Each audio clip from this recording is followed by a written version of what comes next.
So, my favourite exercise in the gym for building size and strength is, drumroll, the drop set.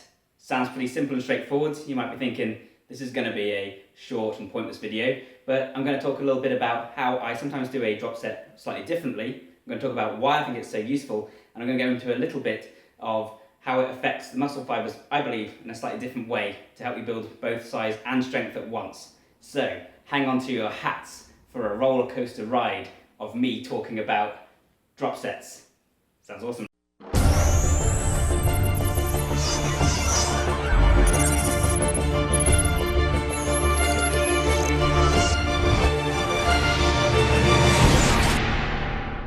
Okay, so a good place to start. What is a drop set for those of you who do not know?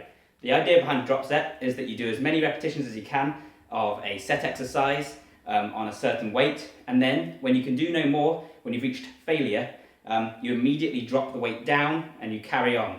So say I'd done as many of these as I possibly could and I was at the point of failure, because that is obviously the definition of failure, that's what failure means. I would then put these down, take off the weights on the end, and then carry on and do a few more sets. This is a tried and tested technique. It's one that lots of bodybuilders use, and if you want to get creative with it, or if you want to take it to the next level, you do what's called running the rack. Here you stand at the heaviest end of the dumbbell rack, you do your curls, and then you move down. So you start with your 25s, move to 20, move to 15, move to 10, all the way down until you reach the end. That's a great way of really getting a burn on. You do these massive sets, there's no rest in between, you're pushing yourself past failure, you're increasing intensity, and everyone in the gym hates you because you're massive dicks, you've taken up the entire dumbbell rack and pretty much every weight in the plate. There's a variation on the drop set that I really like, and that's the mechanical drop set. In the mechanical drop set, instead of changing the weight, you change the exercise, still with the same objective of making it easier so that you can do more repetitions than you normally would and push past failure, thus increasing intensity and volume at the same time. So in this case, let's go back to our dumbbells. We're doing some curls, getting to the point where we can do no more. See it from that angle, there you go. At the point where you can do no more. And then, so instead of dropping the weight, you're just going to switch the mechanism.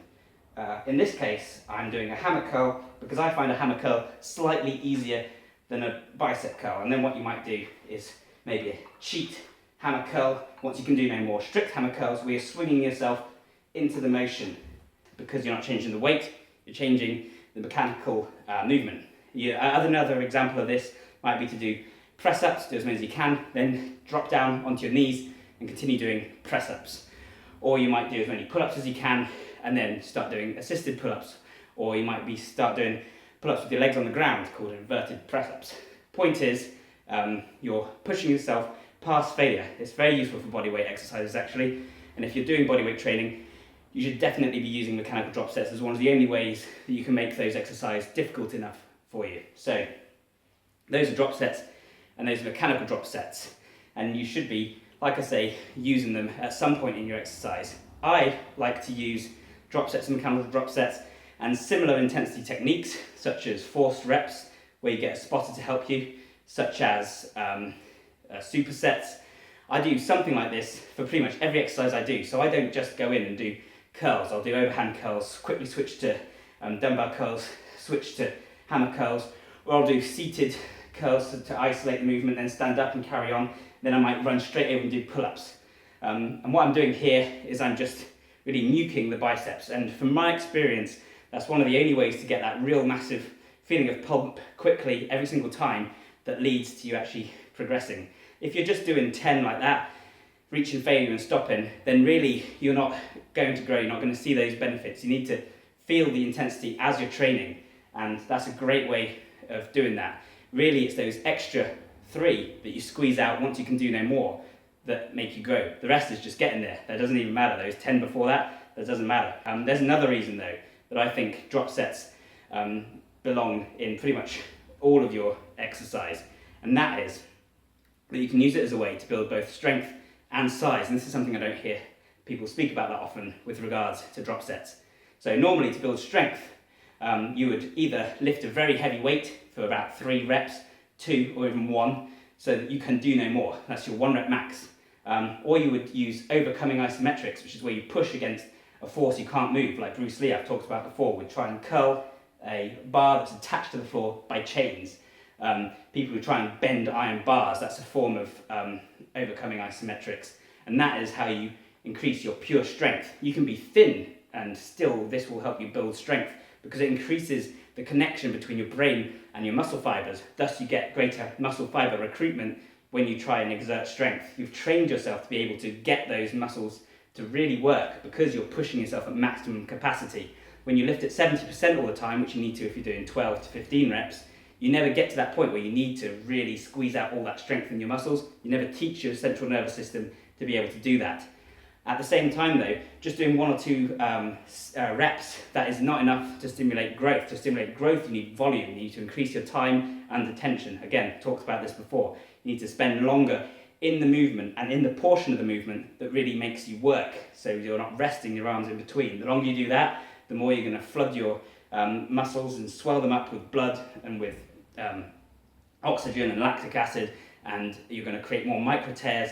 And that's how you build size. That's what leads to hypertrophy when you then sleep and when you feed yourself with the protein that you need in order to grow.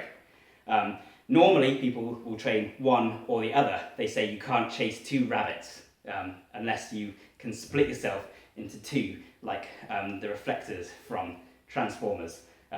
You're probably not a Transformer, so you can't split yourself into 2, and you're going to have to choose one or the other.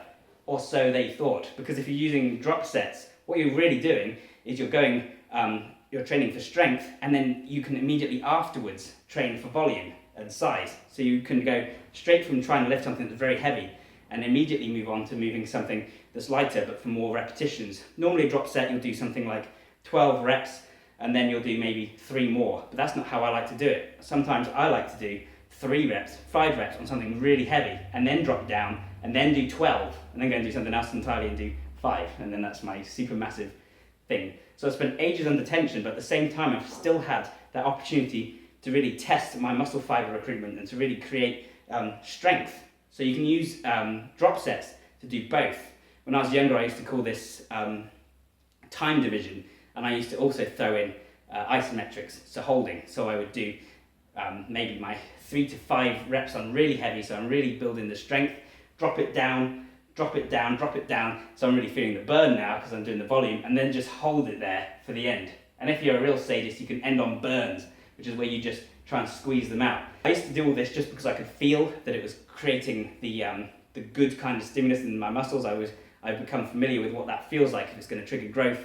But then the more I've thought about it and the more I've read about it, the more I've realised that doing this actually trains different abilities, endurance and strength, size and muscle recruitment. And if you can do all those things at the same time, then you can build yourself aesthetically and get bigger and stronger at the same time, as well as increasing endurance, explosive power and everything. So drop set seems pretty simple, right? And it's not that exciting, like I say, but use them because I think they are perhaps the best technique you can use for increasing intensity and getting diverse results in the gym that there is. So I would say do every exercise with another exercise and another exercise and drop the weight. Don't just do a weight in isolation. That's my favourite technique in the gym. Hope you find it useful, and thanks very much for watching. So it's been a while since my last video, by the way.